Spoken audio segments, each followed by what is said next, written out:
Hello दोस्तों, study with Aamir में आपका स्वागत है। कैसे हैं आप सभी लोग? उम्मीद करता हूँ स्वस्थ होंगे, मस्त होंगे, अपना और अपने परिवार का ख्याल अच्छे से रख रहे होंगे। समीक्षा अधिकारी एवं सहायक समीक्षा अधिकारी व यूपी पीसीएस को देखते हुए हम लेकर आए हैं एक जिला यात्रा सीरीज, जिसमें दिन प्रतिदिन एक जिले के बारे में विस्तृत चर्चा कर रहे हैं। आज जिला जिसका नाम लखीमपुर खीरी है के बारे में अच्छे से विस्तृत चर्चा करेंगे। ठीक है, तो सबसे पहले हम देखते हैं लखीमपुर की स्थिति के बारे में। ठीक है, तो लखीमपुर खीरी जो है उत्तर प्रदेश के उत्तरी भाग में स्थित है। इसका कलर बदल लेते हैं, दिख नहीं रहा है। ठीक है, हाँ, तो ये उत्तरी भाग में स्थित है। कहाँ स्थित है? उत्तरी भाग में।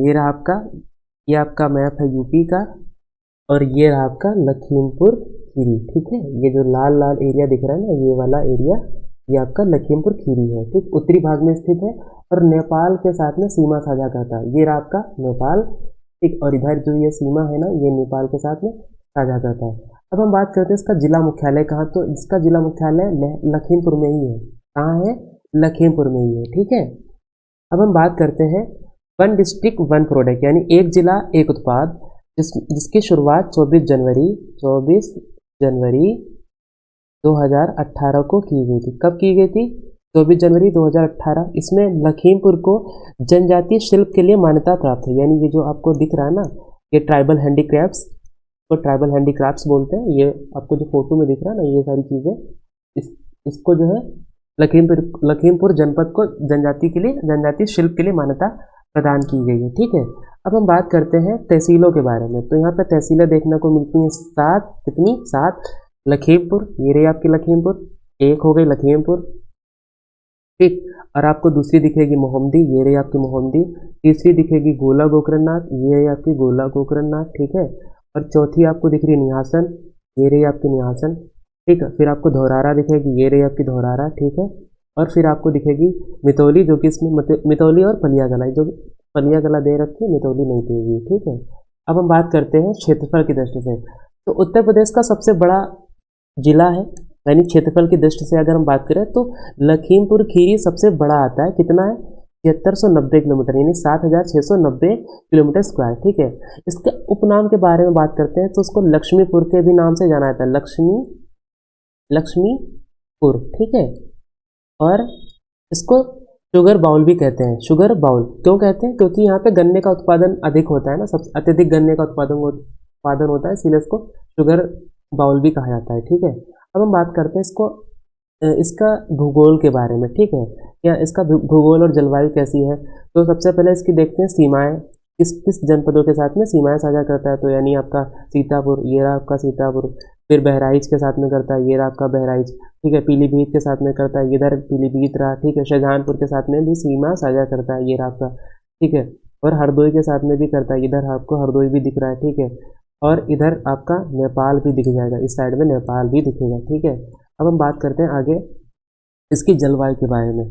तो इसकी जलवायु उप उपोष्णकटिबंधीय जलवायु है। ठीक है, अच्छा, ये उप उपोष्णकटिबंधीय जलवायु क्या होता है, थोड़ा सा इसके बारे में बता देते हैं। यानी सब ट्रॉपिकल क्लाइमेट। ठीक है, सब ट्रॉपिकल क्लाइमेट। ठीक है, सब ट्रॉपिकल क्लाइमेट होता क्या है तो देखते हैं। ये जो बीच में आपको रेखा दिख रही है ना, इसके बीच में ये है इक्वेटर, ये नीचे वाली है ट्रॉपिक ऑफ कैप्रिकॉर्न, और ये ऊपर वाली है ट्रॉपिक ऑफ कैंसर।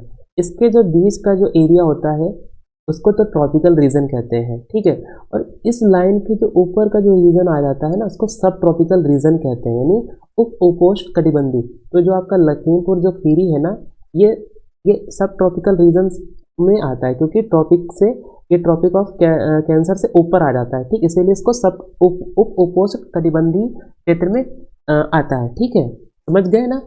अब हम आगे चलते हैं।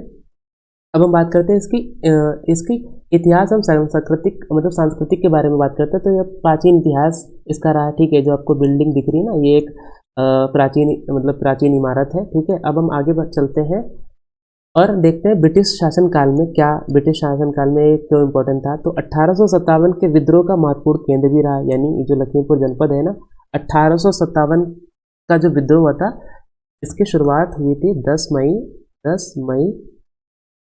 1857। कहाँ से हुई थी?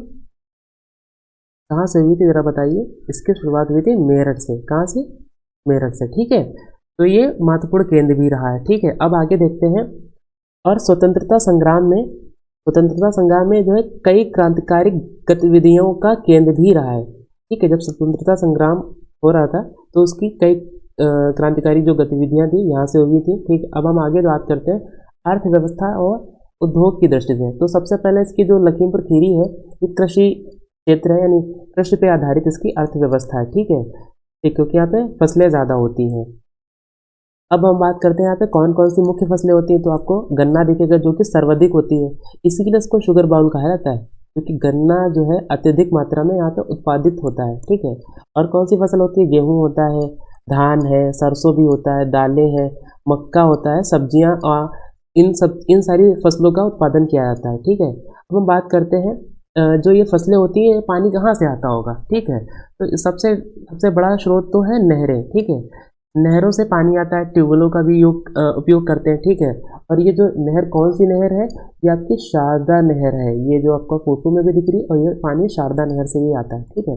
अब हम आगे चलते हैं और बात करते हैं औद्योगिक क्षेत्र, ठीक है। तो आपको औद्योगिक क्षेत्र में यहाँ पे चीनी उद्योग दिखेगा, क्योंकि यहाँ पे चीनी का मतलब गन्ने का उत्पादन बहुत ज़्यादा होता है, इसीलिए यहाँ पे आपको बहुत सी चीनी मिलें दिखेंगी। कौन कौन सी हैं? गोला गोकर्णनाथ में चीनी मिल है, पलिया में है, मैलानी में भी है, ठीक है। ये जो आपका फोटो दिख रहा है ना, ये चीनी मिल लगी हुई है, ये वाली चीनी, यानी यहाँ पे शक्कर बनती है, ठीक है। अब हम आगे चलते हैं और देखते हैं यहाँ पे लकड़ी और वन भी, मतलब इसका भी जो है उद्योग होता है। क्यों होता है? अच्छा, लकड़ी का उद्योग क्यों होता है? क्योंकि यहाँ पे जंगल ज़्यादा, और जंगल किस लिए होंगे? क्योंकि यहाँ तराई वाला क्षेत्र है, इसीलिए यहाँ पे जंगल अत्यधिक है, ठीक है। अब हम बात करते हैं लकड़ी होती है तो यहाँ पे फर्नीचर का भी उद्योग होता है, प्लाईवुड का भी उद्योग होता है, कागज भी बनता है, ठीक है। लकड़ी के और भी सामान बनते हैं, ये रहा आपका ना, ये जो दिख रहा है ना, ये सारी चीज़ें फर्नीचर वगैरह यहाँ पे बनता है, ठीक है। अब हम आगे चलते हैं और यहाँ पे डेयरी का भी उत्पाद, मतलब डेयरी और दुग्ध का उद्योग भी होता है। ये आपका जो दिख रहा है ना इनके हाथ में, ये डेयरी का, ये दूध से बनी हुई सामान है, ठीक है। अब हम आगे चलते हैं और बात करते हैं, अभी हमने बता ही दिया था यहाँ पे चीनी मिले हैं, इसीलिए इसको शुगर बाउल कहते हैं, ठीक है। अब हम बात करते हैं व्यापार एवं वाणिज्य के नज़र से, ठीक है। तो यहाँ पे जो लखीमपुर जनपद है ना, इसका एक जो सीमा है वो नेपाल के साथ में सीमा इसके टच होती है, इसीलिए यहाँ पे व्यापार भी नेपाल के साथ में होता है। यानी यहाँ के जो लखीमपुर खीरी के लोग हैं वो नेपाल जाके सामान खरीदते हैं, नेपाल के लोग लखीमपुर में भी आ जाते हैं, ठीक है। अब हम आगे चलते हैं वनस्पति एवं जीव जंतु की वनस्पति एवं जीव जंतु की दृष्टि से बात करते हैं। तो यहाँ पर आपको दुधवा नेशनल पार्क देखने को मिलेगा, ठीक है। ये क्या है? दुधवा नेशनल पार्क, ये जो कि बाघ अभ्यारण्य में से एक है। और ये प्रोजेक्ट जो टाइगर है ना, प्रोजेक्ट टाइगर, अब प्रोजेक्ट टाइगर की जो शुरुआत हुई थी 1973 में हुई थी, ठीक है, प्रोजेक्ट टाइगर। इसके अंदर ना इसको संरक्षित किया गया, किसको? दुधवा नेशनल पार्क को। कहाँ संरक्षित किया गया है? प्रोजेक्ट टाइगर के अधीन संरक्षित किया गया, ठीक है। अब इसमें कौन कौन से जानवर मिलते हैं, यानी ये जो दुधवा नेशनल पार्क है ना, इसमें कौन कौन से जानवर? तो आपको टाइगर दिख जाएगा, तेंदुआ दिखेगा, हाथी भी दिखेंगे आपको, दलदली हिरण भी दिखेगा, और प्रवासी पक्षी, ठीक है। प्रवासी पक्षी जो माइग्रेट्स बर्ड होते हैं वो भी आते हैं यहाँ पे, ठीक। अब आगे चलते हैं, इसकी स्थापना कब हुई थी? यानी दुधवा नेशनल पार्क की 1977 में हुई थी, जो कि शुरू में राष्ट्रीय उद्यान इसको घोषित किया गया था। बाद में इसको 1988 में, यानी 1988 में इसको दुधवा टाइगर रिजर्व का हिस्सा बना दिया गया, ठीक है। ये जो आपको दिख रहा है ना दुधवा टाइगर, ये 1988 में बना है। अब इसका क्षेत्रफल कितना है? तो इसका क्षेत्रफल है 490 किलोमीटर। अब मेन चीज़ आती है कि जो जो दुधवा नेशनल टाइगर रिजर्व है, इसमें पानी कहाँ से आता है? तो एक ये नदी है शारदा नदी, और दूसरी है सुहेली नदी, इसी से इसमें पानी जाता है, ठीक है। अब हम बात करते हैं international union for conservation of nature, जो यानी IUCN जो है, इसमें इसको संरक्षण प्रदान किया गया है, ठीक है। आगे चलते हैं और ये जो आपका फोटो दिख रहा है ना, यही है दुधवा नेशनल पार्क। ये सारे दुधवा नेशनल पार्क में आपको देखने को मिल जाएंगे, ठीक है। अब हम बात करते हैं किशनपुर वन्यजीव अभ्यारण्य, जो है दुधवा का, ये रहा आपका किशनपुर वन्यजीव अभ्यारण्य, जो कि दुधवा का ही विस्तार है। इसकी स्थापना कब हुई थी? तो इसकी स्थापना हुई थी 1972 में की गई थी, ठीक है। यानी किशनपुर जो वन्यजीव अभ्यारण्य है, ये इसकी स्थापना 1972 में की गई थी। और ये दूर कितना है? 13 किलोमीटर दूर है, कहाँ से? लखीमपुर खीरी से। ये आपको किशनपुर वन्यजीव अभ्यारण्य में देखने को ये सब मिल जाएगा, ठीक है। अब हम आगे चलते हैं अब हम बात करते हैं परिवहन की दृष्टि से, ठीक है, यानी यहाँ पे कौन सा परिवहन है, कैसा क्या है, ठीक है। तो NH 30 730 यानी नेशनल हाईवे 730 यहाँ से निकलता है, ठीक है। और वायुमार्ग की अगर हम दृष्टि से बात करते हैं तो यहाँ पे निकटतम हवाई अड्डा कौन सा है, चौधरी चरण सिंह अंतर्राष्ट्रीय हवाई अड्डा, जो कि कहाँ पड़ता है, ये लखनऊ में है। कहाँ है, लखनऊ में है, ठीक है। अब देखते हैं जो है उत्तर प्रदेश सरकार में ना एक योजना बनाई है, इन्होंने बनाया था कि पलिया कला में एक हवाई पट्टी बनाने की योजना पारित की गई, ठीक है। अभी बनाई नहीं है, लेकिन ये उत्तर प्रदेश सरकार ने पारित किया कि यहाँ पे एक हवाई पट्टी बनेगी। ये जो आपको दिख रहा है ना फोटो में, ये हवाई पट्टी है, ठीक है। कहाँ बनेगी, ये पलिया कला में बनेगी, ठीक है। अब आगे चलते हैं, तो आपको पर्यटन में कौन कौन सी चीज़ें यहाँ पे देखने को मिलेंगी। दुधवा राष्ट्रीय उद्यान, जो भी आपको हमने बता ही दिया था। और ये फेमस क्यों है, इको टूरिज्म केंद्र भी है, क्योंकि यहाँ पे लोग घूमने वगैरह आते हैं ना, तो इसलिए यहाँ पे ये आकर्षण का केंद्र है, ठीक। आगे चलते हैं, अब आपको बताते हैं गोला गोकर्ण नाथ। तो ये आपका रहा मेला है, ठीक है। ये यहाँ पे गोला गोकर्णनाथ मंदिर है, यहीं पे मेला भी लगता है। कौन सा मेला, गोला गोकर्णनाथ मेला भी लगता है। और ये मंदिर फेमस किस लिए है, भगवान शिव को समर्पित है, और इसको जो है छोटा काशी के रूप में भी जाना जाता है, ठीक है। अच्छा, और यहाँ पे एक और मेला भी लगता है, एक तो मेला ये हो गया गोला गोकर्णनाथ, और दूसरा लगता है ठुठवा मेला। कौन सा मेला लगता है, तो लगता है, एक सेकेंड, ठुठवा मेला। कौन सा, ठुठवा मेला, ठीक है। एक मेला ये भी लगता है, ठीक है। अब हम आगे बात करते हैं, देखते हैं मेढक मंदिर। यहाँ पे मेढक मंदिर देखने को मिलेगा, ये आपका मेढक मंदिर। और ये मेढक मंदिर है कहाँ पे, तो ये मेढक मंदिर आपका है ऑयल के अंदर, ठीक है। अब हम आगे चलते हैं, आपको सूरत भवन देखने को मिलेगा। अच्छा, ये जो फोटो में दिख रहा है ना, ये सूरत भवन है। और ये फेमस किस लिए है, ये एक ऐतिहासिक इमारत है जो कि ब्रिटिश काल में बनाई गई थी, ठीक है। यहाँ पे लोग घूमने वगैरह आते हैं, ठीक है। अब आगे बात करते हैं, अच्छा, अन्य महत्वपूर्ण स्थल कौन कौन से हैं, मतलब अब लखीमपुर जनपद में और कौन कौन से महत्वपूर्ण स्थल हैं। तो यहाँ पर शारदा नदी का तट है, ये जो आपको दिख रहा है ना फोटो में, ये शारदा नदी है। और ये क्यों फेमस है, तो यहाँ पे धार्मिक गतिविधियों का केंद्र है, यानी यहाँ पे जो लोग आते हैं अपनी धार्मिक गतिविधियाँ करते हैं यहाँ पे जो है, ठीक है।